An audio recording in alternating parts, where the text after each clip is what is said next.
Car सेवा डेरे के जत्थेदार प्रमुख बाबा तरसेम सिंह की हत्या से उत्तराखंड का राजनीतिक मौसम तेजी से गर्म होने लगा है। बाबा तरसेम की हत्या के बाद से अखबार में छपी एक खबर की कटिंग, जिसमें बाबा तरसेम ने अपनी हत्या के डर से सुरक्षा की मांग पूरी न किए जाने पर नाराजगी जाहिर की थी, स्थानीय व्हाट्सएप ग्रुपों में वायरल हो रही है, जिसको लेकर कांग्रेस विधायक तिलक बेहड़ ने बाबा तरसेम की हत्या के लिए जिला पुलिस प्रशासन एवं धामी सरकार पर गंभीर आरोप लगाए हैं। वहीं डीआईजी कुमाऊं योगेंद्र सिंह रावत ने कहा कि जल्द ही हत्या के आरोपियों को गिरफ्तार कर लिया जाएगा।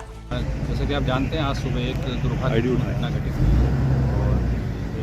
और एक इंजीनियर यहाँ पर हत्या हुई है। पुलिस लगातार इसमें शुरू से ही अपने काम में जुट गई है। प्रथम दृष्टया इसमें दो शूटर जो हैं वो प्रकाश में आए हैं और ये भी ज्ञात हुआ है कि कुछ समय से वो गेस्ट हाउस में जो गुरुद्वारे का गेस्ट हाउस में रुके हुए थे। महत्वपूर्ण सुराग हमको मिले हैं, जिनके कनेक्शंस कुछ अन्य प्रदेशों से भी प्रतीत होते हैं, जहाँ के लिए हमने अपनी टीमें रवाना कर दी है। उधम सिंह नगर अपराध का पर्याय बनता जा रहा है। बहुत सारी घटनाएं, अगर हम शुरू से बात करें तो सबसे पहले काशीपुर में एक स्टोन केसर व्यापारी के घर के बाहर उसे गोली मार दी जाती है, उसकी हत्या कर दी जाती है। फिर हम बात करें जसपुर में तो एक कनिष्ठ ब्लॉक प्रमुख की पत्नी को घर के अंदर घुसकर गोली मार दी जाती है। कोई कार्रवाई नहीं होती, किसी अधिकारी पे कार्रवाई नहीं होती, पुलिस की जो नाकामी है उस पर कार्रवाई नहीं होती। फिर उसके बाद खटीमा ड्यूरी में शाम को सरेआम एक व्यापारी की गोली मार के हत्या कर दी जाती है, पुलिस पर कोई कार्रवाई नहीं होती। फिर उसके बाद बाबा हरिगिरी की भारामल मंदिर में जाके निर्मम हत्या कर दी जाती है, पुलिस लीपापोती कर देती है कि यूपी के थे, लूट के लिए आए। अरे वो तो उतने अंदर लूट के लिए कौन जाता है? कोई किसी अधिकारी पे कोई कार्रवाई नहीं हुई। और अब धानंगमत्ता डेरा साहब के बाबा तरसेम सिंह की हत्या खुलेआम, और मुझे पता है कि वीडियो फुटेज आए हैं, पुलिस ने लीपापोती कर रही है, किसी के खिलाफ कोई कार्रवाई नहीं। कानून व्यवस्था का जिम्मेदार जिले में कौन है?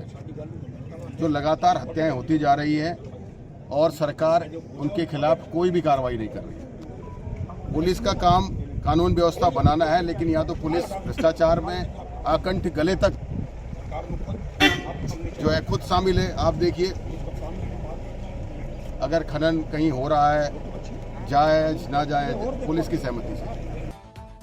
नेता प्रतिपक्ष यशपाल आर्य ने नानकमत्ता में डेरा प्रमुख की हत्या पर सरकार की कानून व्यवस्था पर सवाल उठाते हुए कहा कि राज्य में कानून व्यवस्था पूरी तरह ध्वस्त हो गई है, बदमाश बेखौफ घूम रहे हैं। यही नहीं, नानकमत्ता के डेरा प्रमुख बाबा तरसेम सिंह की हत्या के बाद सरकार और कानून व्यवस्था पर कई सवाल खड़े हो रहे हैं।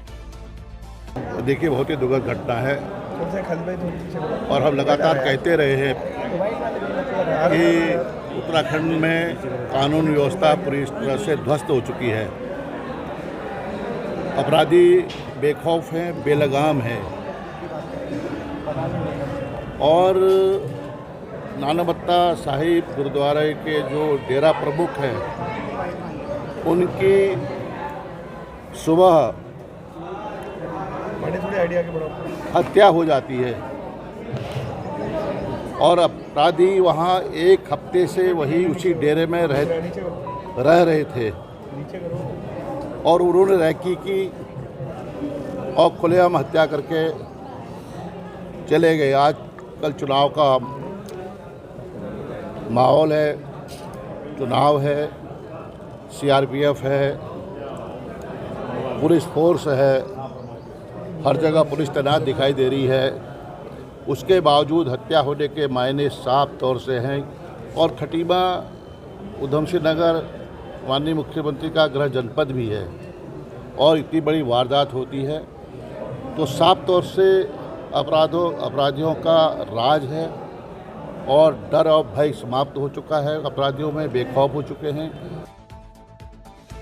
हल्द्वानी के स्वराज आश्रम में कांग्रेस के लोकसभा प्रत्याशी घोषित होने के बाद पार्टी पदाधिकारी व कार्यकर्ताओं सहित महत्वपूर्ण पदों पर विराजय नेताओं द्वारा एक बैठक का आयोजन किया गया, जिसमें प्रत्याशी प्रकाश जोशी सहित कई विधायक, पूर्व विधायक, जिला अध्यक्ष सहित कई कार्यकर्ता मौजूद रहे। इस दौरान चुनाव में भाजपा को रोकने और अपने प्रत्याशी का माहौल बनाने को लेकर व्यापक रणनीति पर चर्चा की गई।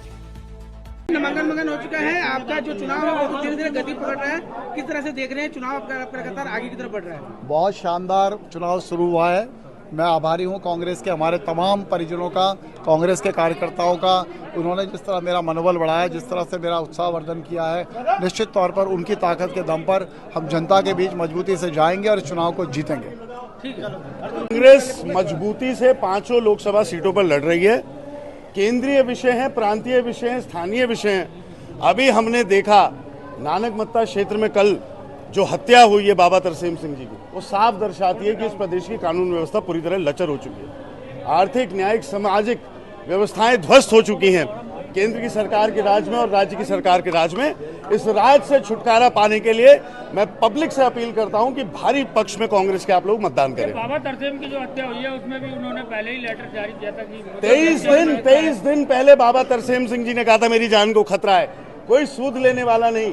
नानक मत्ता गुरुद्वारा जो हम सब की आस्था का इतना बड़ा केंद्र है, देश विदेश से जहां पे लोग आते हैं वहां पे खुलेआम हत्यारे ऐसे मर्डर करके भाग जाते हैं और यहाँ पे उधम सिंह नगर पुलिस सोई हुई है। तो कानून व्यवस्था कैसी है इस प्रदेश की साफ अभी दिखा है, इसका जवाब देना पड़ेगा और संयुक्त तौर से देना पड़ेगा। खानपुर पुलिस बालावाली बॉर्डर पर सघन चेकिंग अभियान चला रही थी। इस दौरान एक गाड़ी से नगद पैसा पकड़ा गया। आरोपी युवक इस पैसे का कोई ठोस दस्तावेज नहीं दिखा पाए। मिली जानकारी के अनुसार 3,86,700 रुपए इस दौरान बरामद हुए हैं। जी, ये अभी हम बालावाली बिजनौर चेक पोस्ट पर खड़े हैं और मैं यहाँ पर एसएसटी टीम का प्रभारी हूँ, डॉक्टर केपी तोमर। मेरी ड्यूटी सुबह 6 बजे से 2 बजे तक है। जैसे ही हम यहाँ पर आए तो आपके पीछे एक गाड़ी खड़ी है जिसका नंबर है UP 11BW 1072। इसमें 4-5 लड़के थे। मैंने इन्हें हाथ दिया तो इन्होंने गाड़ी वहाँ पर नहीं रोकी, तेजी से गाड़ी आगे ले गई। आगे हमारे नेगी जी खड़े थे, नेगी जी ने इन्हें रोका। नेगी जी और हमारी टीम के द्वारा सघन चेकिंग की गई तो इनकी गाड़ी से हमें कैश बरामद हुआ जो 3,86,700 रुपये। लड़के का नाम जो मुख्य है इनमें अजनर है, अजनर अहमद। पिताजी का नाम उसके असलम है। ये रहने वाले गांव खुर्द, सहारनपुर, उत्तर प्रदेश के हैं और इन्होंने बताया कि ये संभल में किसी दवाई की कंपनी में काम करते हैं। वहां से घर जा रहे थे और ये जो पैसा रकम है इनके वेतन है। लक्सर पुलिस ने नशे की तस्करी करने वाले आरोपियों पर शिकंजा कसा है। देर रात तक अलग अलग जगहों पर की गई छापेमारी में 3 शराब तस्करों को गिरफ्तार किया गया। आरोपियों के कब्जे से 35 लीटर अवैध कच्ची शराब बरामद की गई है।